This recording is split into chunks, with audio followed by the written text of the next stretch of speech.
Welcome to Paradigm Playbook, a podcast for entrepreneurs in the business of sports. Your hosts, Dave Kozak and Steve Cook, are business owners, successful entrepreneurs, sports enthusiasts, avid readers, and longtime friends. For years, they've read every business book on the market and built successful companies with what they've learned. This podcast will give you the critical takeaways in just 15 minutes a week. It's a quick and easy playbook for building a winning sports business. And now, here are your hosts, Dave and Steve. Hey, everybody. Welcome back to Paradigm Playbook. I'm Dave Kozak alongside my co-host, Mr. Steve Cook. And today we are talking about, I think, a subject that doesn't get enough conversation, but is vitally important. And any business owner will face it at some point or another, which is hiring, firing, and I think recruiting is in there as well. Steve, this is something that can paralyze a lot of business owners. It's something that's not fun to discuss, not fun to do, but a necessary evil in business. Yeah, I think one of the keys is the speed of hiring and firing. I think too often we hire too fast and fire too slow. So I think the key is in hiring and doing the vetting work up front, which we can talk about exactly what that should be.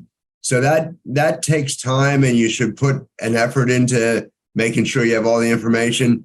But then once you know you have the wrong player in the wrong seat, you have to take action. The longer you let it linger, the bigger the destruction it's going to have on your business. Yeah, and I think there's a difficult, and I'll give you my rule of thumb in firing, first of all, which I was never willing to fire anybody unless I was willing to do their job. And as a small business owner, when you're firing somebody, somebody's got to pick up that work because it doesn't disappear. So you either replace or you, kind of put the job on others to do. And depending on how many others you have and whether they're capable or not is a big conversation there. But, there's an old adage that was hire slow and fire fast, right? Mm-hmm. I mean, that's been talked about for a while. But I think it's a bigger challenge in small business than most people really think. There's a cultural component. There's an investment in time, in training, and all of those things. And, when you're evaluating people, and I think this is something else in small business we don't do as often as we should, or as often as you may want to, but is proper evaluation and expectation setting, right? A lot of times in small business, whether it's sports business or insurance business or restaurant, you're in the job, doing the job, and it's hard to work on the business and have those conversations. And they can also be a distraction from what makes you money, right? So walk through, in your opinion, how you go through that process, and what's the straw that breaks the camel's back in your eyes?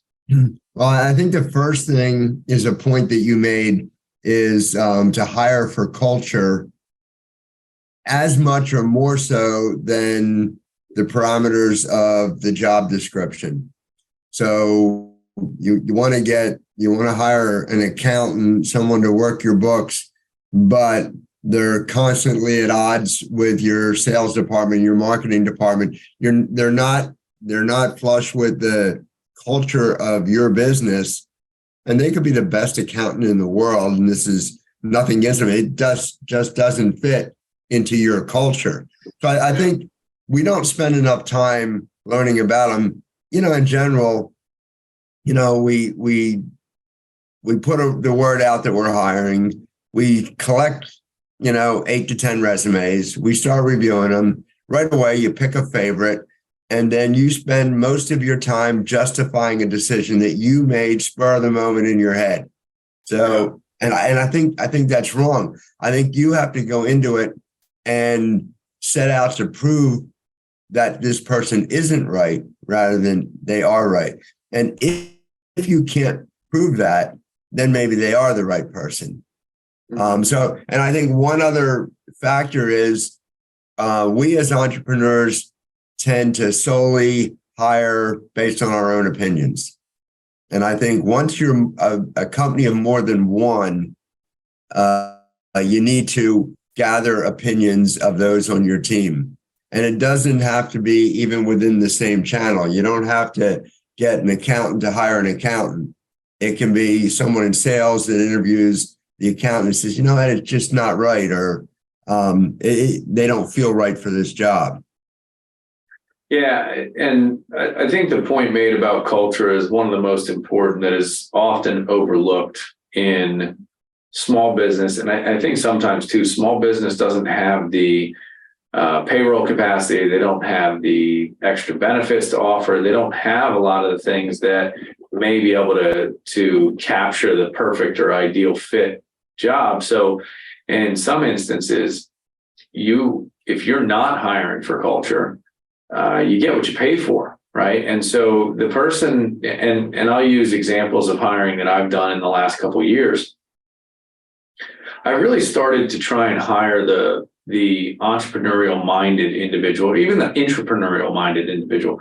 I don't micromanage. I don't have the capacity. I can barely manage myself, let alone other people from a micromanagement standpoint. And so I need self-starters. I need people that they're going to get a project, a goal, and they're going to set and bring new innovation to the organization, because I can't be responsible for all innovation. I can put a vision forth. I can say where I want to get to, but I rely on my people to help me get there. And so as I go into the hiring, my culture is very much a growth mindset, growth. And, you talk about the books that we read and the books that we share, but relentless solution focus is one of them. And a toxic work environment around me is someone that just identifies problems all day. Mm-hmm. Yeah, I don't need anybody the problems are identified. They're there. We see them. Everybody sees them. We don't need to talk about the problems. We need to talk about the solutions to those problems. And so I do a significant amount of hiring on like the raw knowledge of the particular subject, but then more than anything, I hire on culture. So as part of your hiring procedure, how deep are you going into the aspirations and expectations of the hire? So where do they want to be long-term? Too often we hire for a job that's going to take you a year to really fit in. We hire a person that's looking to move out of that job in less than a year. So if your expectations aren't matching up, with your new employee, then you've got a problem, I think. And it's real hard to get over that. Well, I've taken a stance on my side, which is, I think Richard Branson's the first one that said it, is train people well enough to do it on their own, but treat them well enough so they never want to. And so the idea for me is twofold. Number one, I'm looking backwards. I want to know what experiences drove you, what got you to where you are. And I'm not looking for you to tell me about the essay you wrote or the college struggles or journey. I want to know what you did as a kid. I want to know what your interests and hobbies were. And I'm looking for the little something that says, oh, I got a passion. If I got a passion, and then you pursue that passion in education, right? You've got something where you wanted to do it. You chose to do it, right? It was on purpose, as opposed to you ended up being an accountant because you were good with numbers and you didn't want to be an engineer. So by default, I went to an accountant. And we're picking on accountants. I don't mean to pick on accountants, but the idea to me is if historically you had a passion, you followed and pursued that passion, and I have a job that requires that passion, and you tell me that in 5 years, 10 years, you want to own your own company and do your own thing, you're right for what I'm doing. You're right all day long. And I'll cross the 5-year, 10-year bridge where you want to launch in 5 years and 10 years, right? Who knows? Maybe I want to be a part of that launch. Maybe I want to invest in that company and be the first client of that company, right? I look at things entirely differently. If I have somebody that has a passion and wants to be an entrepreneur, well, there's no better person to learn from than a true entrepreneur themselves. And if the entrepreneurial effort can benefit my company in the future, I'm the first investor. I'm the first guy behind it. I'll push you out the door. I'll invite you to go. Just remember, that your first client and the support mechanism was here. So make sure that we get work, or we get what we're looking for in it. And if it's an entirely different thing, fine, so be it. There's other people with the same thing. If you're hiring that person that has that upward mobility growth mentality, then you have to have the culture within your company that allows them to grow. There's nothing worse than hiring somebody that wants to get better, and you're holding them down saying, no, you got to keep doing this. In the sports, to get back to the sports world, we hire someone who's great at coaching high school athletes, and we keep pushing them. We need to grow the elementary age kids. We need the 5, 6, and 7s. And the person that you hire doesn't necessarily have that skill, and you have nothing within your system that's going to train them for that skill. Yeah. So either they have to have it or you have to train it. But to expect them to learn it on their own, then they just feel like they're being held back. So I think there's an issue. I think there's something that I practiced for a long time in business and it came from actually coaching at Grand Slam, teaching the 4-year-olds. And a 4-year-old doesn't learn through you giving complex instruction verbally. A 4-year-old learns from simple instruction verbally and the demonstration of what you're saying verbally. So you have to do it while you speak it. And in business, I found that I would expect things to be done a certain way, right? I would expect an employee to do it a certain way. I wouldn't tell them how I expected it to be done. I would just expect them to do it. Like, it was obvious to me. And I realized early on in my professional career that it's not obvious to everybody. It's not, they don't know what you want. They don't understand what your goal for them is and the expectations. And so I set, a clear expectation to a certain point, meaning the objective is this. How we get to this, I'm relying on you to figure that out. I want you to take us from 1 to 10, but the goal is certainly 10. The expectation when we get to 10 is this. And so I'm always encouraging people to step outside their comfort zone and make decisions that they otherwise wouldn't make. I think that's what leads to the tenure of employees staying with me and people, that upward mobility. On the other side of it, as a true entrepreneur, if one of the things we do let's say we have 15 different things we do in business that generate revenue, right? If one of our things is superior to some of our other things, I'm going to push that thing further, which gives that person upward mobility, which means I need to replace some of the jobs they do. I need to hire underneath them. I need to give them management opportunities. I need to create all of that. So if something is painful and not working, I'm not just going to cut it, but I'm going to cut the amount of resource and human resource of my own personal time that I spend on that thing. And I'm going to drive towards the thing that is scalable, growable, or performing, right? And to the other side of that, if I have a vision and I've communicated it to the extent I'm willing to communicate it, and it's not going anywhere, that to me is a leadership or cultural thing that, I try and change as a leader, but I can only change so much based on the vision that I put forth. That's when I start getting into the conversation of, is this a cancer that needs to be cut out? And do I then, take a step back, let that person go, replace it with someone that has that vision, and start again. I will say in the small business entrepreneurial world, sometimes it's really tough to make that call, to let someone go and know that you're going to have to take a step back on whatever progress you've made, because the training time, the cultural acclimation time, the time it takes to bring somebody in, make them feel like they're an important piece of the team, make sure that they're, marching to the beat of the same drum and rowing in the same direction. As you said, Steve, that's a year, but it's not just a year of salary. It's a year of salary. It's a year of other people being engaged with that person, taking time out of their salary, right? And if you break it down to the dollar, if you're paying, somebody 30 grand and you're paying someone else 50 grand, and that 50 grand person has to spend 2/3 of their time with that 30 grand person, that 30 grand person doesn't just cost 30 grand. They cost 30 plus 2/3 of that $50,000 salary, right? And that's to say you don't have $100,000 salary involved with that. So I think one of the other things when we hire, part of that procedure when you're doing interviews, you're describing your company. As entrepreneurs, we are very prideful people in what we've created. I mean, it came from our passion, our heart. We developed this company. So we're doing a little bit of a sales job on them. And maybe we spend a little bit too much job describing our vision and not enough time describing what the actual conditions are there, within that.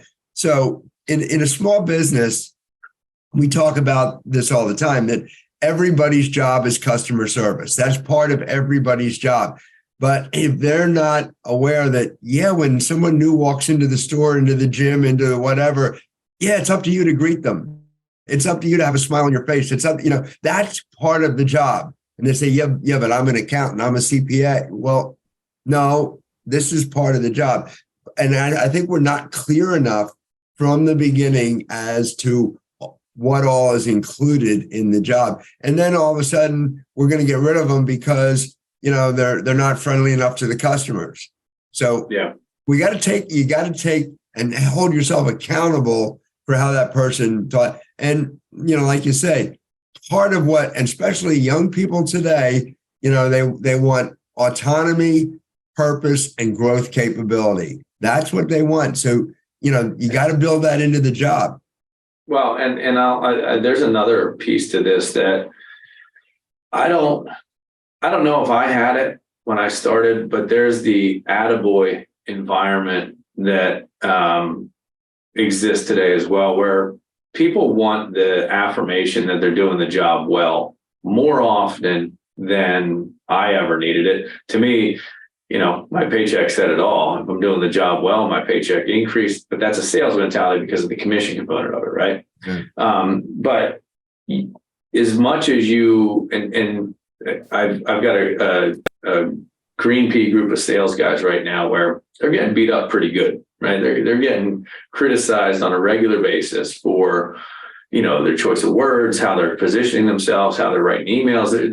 We're kind of refining, and it's constructive criticism, but it's criticism nonetheless, and that can weigh on a person. And so there's a real big environment in sales, but also in the younger generation that they want to know, hey, I'm doing this right. You're on the right track. You're hitting the metrics, whatever it is. And so I think this idea of setting some attainable goals over the first year is really an important thing to satisfy the ego of the younger generation. Yeah, you're right. And we don't spend enough time. Simon Sinek, has great discussions about, the millennial mindset, and, the person that's on the job and says, I think I'm going to quit. And they said, why? And they says, I'm just not making a difference. And the boss says, you've been here 6 months. And so I think the expectation is to make a difference sooner. So if they're not, then we have to make sure we're communicating that that's okay. It's okay that they are growing, but if we don't set the path for growth, then we can't expect it. Yeah, correct. And, I want to talk about firing because nobody does. Nobody teaches how to do it. Nobody says there's a right or wrong way. I always use the Band-Aid rule number 1, which is just do it, right? You're terminated, your position, you're no longer with the company, whatever you want to say is. But it's interesting too, because firing is taking a different turn in this day and age, because you may have remote employees, you may have people working in different locations, and nobody wants to get fired over a Zoom call or a phone call, but it happens, and you have to figure out how to do it. And obviously you have confidential information in your organization that has to be protected. So I don't take any execution lightly from a position. The moment that I have it in my brain that it's got to happen, I sort of obsess over it and go through, the pros and cons and really weigh out. in corporate America, there's the PIP, the performance improvement plan, that they usually try and go through to let someone know, hey, you're not performing to task, and you're not, you need to increase in these areas. And they, it was a 6-month window and then a 1-year window. I don't think in small business you have that opportunity. You either you lay it on the line and say, hey, this is what I need out of you, and if you don't perform. But I also think you have to be careful in how you approach trying to improve someone's performance in small business, because the moment that you put a threat out there, that's the moment the resume's on the street. And that's the moment they're looking for something else. And then they're just mooching until, it's inevitable. And I've also, go ahead. Now, I think when you're having that discussion, once you make the decision that you're going to part ways, you have to say it. You can give a reason, but don't get into a discussion where they're trying to just, well, no, I only did that because you know what, the decision's made. It's not a discussion. So don't allow yourself to get into a decision. I heard, and again, I'm not sure who it was. It may have been Stephen Covey, who said, always hire sitting down and fire standing up. So stand-up meetings are great when you don't want them to last. It's like, so you have to do things quickly. And I guess that is a testament to your Band-Aid theory. It's just like, okay, you're going to do this. Let's move on. We're not going to discuss this. I'm sorry it didn't work. The hardest thing, and then the most important thing, is that you do not let it get personal. It's not personal. It's a business decision. And the corporate American, Dave, I've been involved in that for a lot of years. And when you're letting someone go in that world, even a small corporation, let's say it's 100 people, and you're letting somebody go, you're making a change with 1% of your people. Whereas in a small business, if there's 6 of you, you're letting 15% of your employees go. So it's a big change. Mm-hmm. And you have to do that quickly. You have to have a plan. Yeah. I think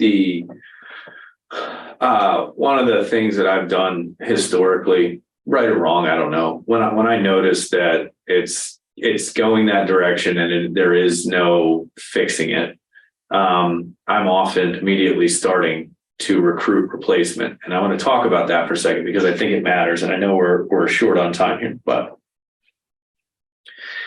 in the day of data that we live in today, you post a job online, your people know about it, right? It's not like you're preventing that. So a lot of times I'm doing the recruiting of my network initially to determine flavor for what my vision of replacement is or what it is. And I like to have some irons in the fire before pulling that trigger. And I also don't want to post for a job where everybody's going to know I'm posting for that job, and the person who is on the chopping block is notified that way. So I think there's and I will tell you that in my experience, 50% of the people that work for me are not from, more than 50% are not from like a job resume board place like that. They're internal connections, friends of friends, people that I met along the way that I was intrigued by, clients. I've hired at this point 4 or 5 clients to come work in the organization over the course of the lifetime. And we like to, my partners and I like to have the conversation. Resumes always flying, right? We've always got resumes coming through. We've always got people interested or people that we sparked a conversation with. Sometimes it takes 3 years to marinate that relationship for the right time, but I'm always recruiting all the time, no matter what.